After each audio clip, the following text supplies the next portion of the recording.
Hello friend, मैं संजय को स्वागत करता हूं आपके अपने यूट्यूब चैनल पे। फ्रेंड, आज की इस वीडियो में हम बात करेंगे जो वेटिंग कैंडिडेट जो जिनका पैनल में अभी नाम आ चुका है, ठीक है, जिनका वेटिंग क्लियर हो चुका है, उनके रिगार्डिंग कि उनका आगे का क्या प्रोसेस होगा। तो सबसे पहले फ्रेंड, जितने भी कैंडिडेट का 2018 के एलपी टेक्नीशियन में जो टेक्नीशियन के कैंडिडेट बचे हुए थे और जेई का, तो उनका जितने भी कैंडिडेट का पैनल में नाम आ चुका है, ठीक है, उनको बहुत बहुत शुभकामनाएं। और आप लोग लाइफ में इसी तरह आगे बढ़ते रहे और कहीं ना कहीं आप लोगों का जो मेहनत था वो रंग लाया, ठीक है। वो मेहनत आप जो किए, संघर्ष आप 3 साल से जो संघर्ष किए अपने वेटिंग को क्लियर करवाने के लेकर, उसी का ये जो है परिणाम है कि आपका इस पैनल में सिलेक्शन हो पाया है और आप लोग जो है अब रेल सेवा में आ चुके हैं। अब आपका कुछ ही जो है प्रोसेस बाकी है, कुछ 1-2 मंथ का बात है, ठीक है, 2-3 मंथ का बाद है, उसके बाद आप जो है रेलवे में सर्विस करने वाले हैं, ठीक है। तो काफ़ी कैंडिडेट जो है बहुत ज़्यादा जो है इसके लिए खुश होंगे कि आगे क्या प्रोसेस होगा, एक्साइटेड होंगे। तो वो मैं आपको सारे बात जो है इस वीडियो में बताऊंगा कि आगे क्या आपको प्रोसेस है, कौन कौन सा आपको डॉक्यूमेंट जो है अभी अपना तैयार करके रख लेना है, ताकि आगे जो है आपका जो प्रॉब्लम ना हो। कभी भी जो है आप अपना डॉक्यूमेंट सबमिट कर सकते हैं जब भी आपसे मांगा जाए, ठीक है। और जिन कैंडिडेट का भी बाकी वेटिंग बचे हुए हैं, उनका भी बहुत जल्द जो है पैनल आने वाला है बाकी बोर्ड से। और जैसे मालदा बोर्ड का अगर बात करें तो अभी भी लगभग 209 या 200 कैंडिडेट के आसपास वेटिंग में बच रहे हैं। तो फ्रेंड, आप लोगों भी टेंशन ना लें, क्योंकि डाइवर्जन इस बार तो 100% श्योर है कि डाइवर्जन इस बार होना है। तो आप लोग जो है वो अपना जो है वो धैर्य बनाएं, ठीक है। आपका वेटिंग भी जो है क्लियर हो जाएगा जैसे बाकी कैंडिडेट का हुआ। ईस्टर्न से लगभग 594 या कितना का पैनल जो है आ चुका है, ठीक है। इसमें कोलकाता और मालदा का आया हुआ है। मालदा से 124 का आया हुआ है, जिसमें बहुत सी कैटेगरी है, 25 कैटेगरी है, 62 कैटेगरी है। तो क्लियर इसमें वेटिंग हुआ है, ठीक है।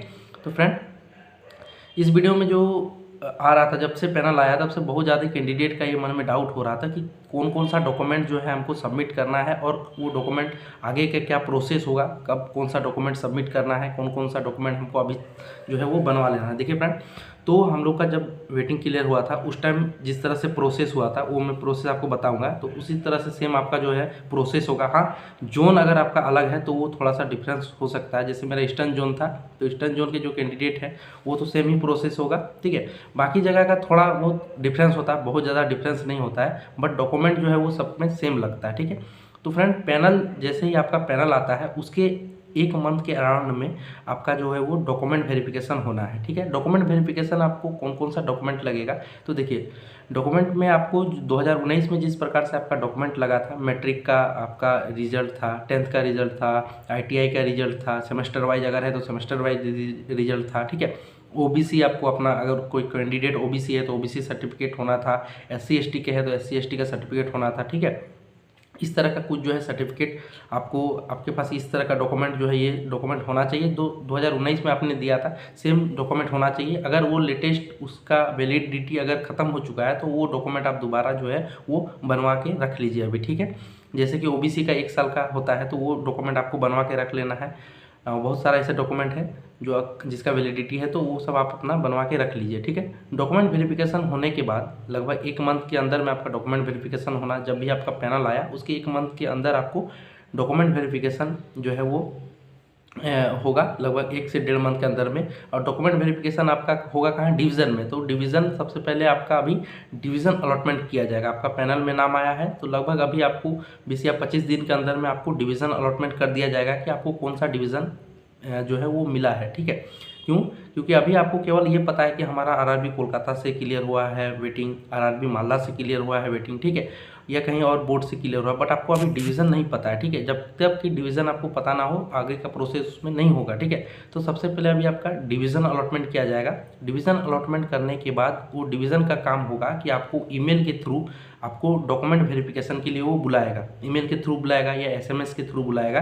तो अब इसमें बहुत से कैंडिडेट का ये डाउट होगा कि हमारा ईमेल जो है वो एक्टिव नहीं है, डीएक्टिव हो गया है, या मोबाइल नंबर भी जो है वो डीएक्टिव हो गया। तो फ्रेंड, टेंशन लेने का ज़रूरत नहीं है, अपने साथी लोग से जो कॉन्टैक्ट बना के रखिएगा, क्योंकि डिवीज़न अलॉटमेंट जो है हो जाने के बाद जब आपका डॉक्यूमेंट वेरिफिकेशन के लिए ईमेल किया जाता है, तो जितने भी कैंडिडेट एक कैटेगरी के हैं और उस दिन जिनका डॉक्यूमेंट वेरिफिकेशन होना है उसमें सभी को ईमेल जाता है और सभी कैंडिडेट का नाम सभी के ईमेल में रहता है, ठीक है। तो आप अगर आप कांटेक्ट बना के रखते हैं अपने साथियों से तो आपको पता चल जाएगा, ठीक है।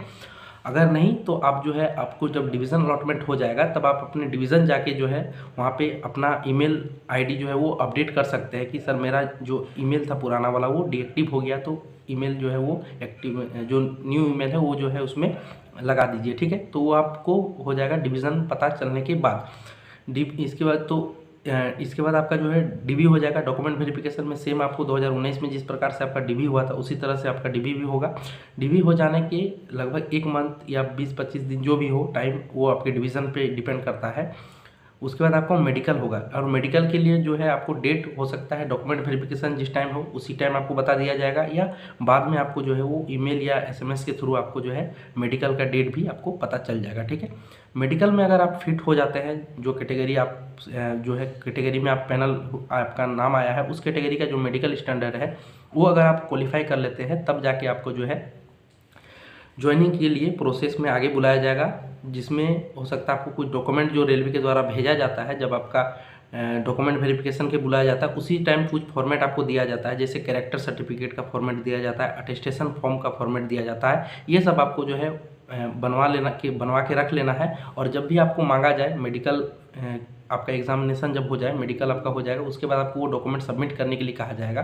कुछ पेपर भी भेजा जाता है, जैसे बॉन्ड होता है, ठीक है, बॉन्ड ऑफ इंडिमिटी होता है, अटेस्टेशन फॉर्म, ये सब आपको जो है फिलअप करके सबमिट करने के लिए कहा जाएगा मेडिकल एग्ज़ाम होने के बाद। तब जो है आपको वो सब डॉक्यूमेंट वहाँ पे सबमिट करना है। उसके बाद हो सकता है कि आपको कुछ दिन और वेट करने के बाद आपको ज्वाइनिंग के लिए वहाँ पे डिवीज़न आपको बुलाया जाए, या तो बाय पोस्ट जो है आपको ज्वाइनिंग लेटर घर में भेज दिया जाएगा। ठीक है, तो फ्रेंड देखिए ये जो है आपका डिवीज़न पे डिपेंड करता है कि वो आपको बाय पोस्ट ज्वाइनिंग लेटर भेजेगा, या अपने डिवीज़न में आपको बुला करके जितने भी कैंडिडेट उस कैटेगरी के हैं, और जहाँ उनको एक ही जगह, अगर सबका मान के चलिए 10 कैंडिडेट का एक ही जगह पे भेजना है, ठीक है, तो वो एक ही ज्वाइनिंग लेटर उसको जो है बना देता है, 10 कैंडिडेट का नाम उसमें दे के, और इस 10 को जो है एक साथ वहाँ पे ज्वाइन करने के लिए बोल दिया जाता है। एक लेटर दे दिया जाता है किन्हीं को, 10 में से एक कैंडिडेट को, और सबको ज्वाइनिंग करने के लिए बोला जाता है। और अलग अलग भी ज्वाइनिंग लेटर दिया जा सकता है, तो ये आपके डिवीज़न पे डिपेंड करता है। जैसा हम लोग का हुआ था, तो हम लोग का सभी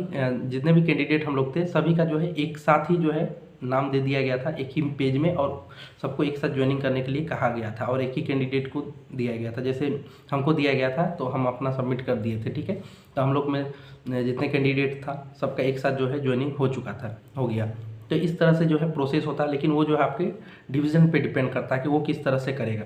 तो ये कुछ था, और कौन कौन सा डॉक्यूमेंट फ्रेंड लगेगा तो मैं आपको आगे बताऊंगा कि किस तरह से आपको डॉक्यूमेंट सब बनवाना है। और आपका कुछ भी डाउट हो तो आप ज़रूर पूछ लीजिएगा, हम आपको रिप्लाई ज़रूर देंगे। ठीक है, तो डॉक्यूमेंट फ्रेंड अभी आपको जो बनवा के रख लेना है वो आपका पहले तो ओबीसी सर्टिफिकेट आपको बनवा के रख लेना है। जो कैंडिडेट ओबीसी से हैं या जो एसटी एससी से बिलोंग करते हैं, आपका जो सर्टिफिकेट बनता है ओबीसी एसटी एससी फॉर्मेट में, वो आपको बनवा के रख लेना है, जो अभी आपका बनता है। ठीक है, ऑनलाइन जो बनता है वो आपको, ऑनलाइन या ऑफलाइन जो भी है वो आपको अभी बनवा के अपना रख लेना है। ठीक है, उसके बाद एक आता है कैरेक्टर सर्टिफिकेट।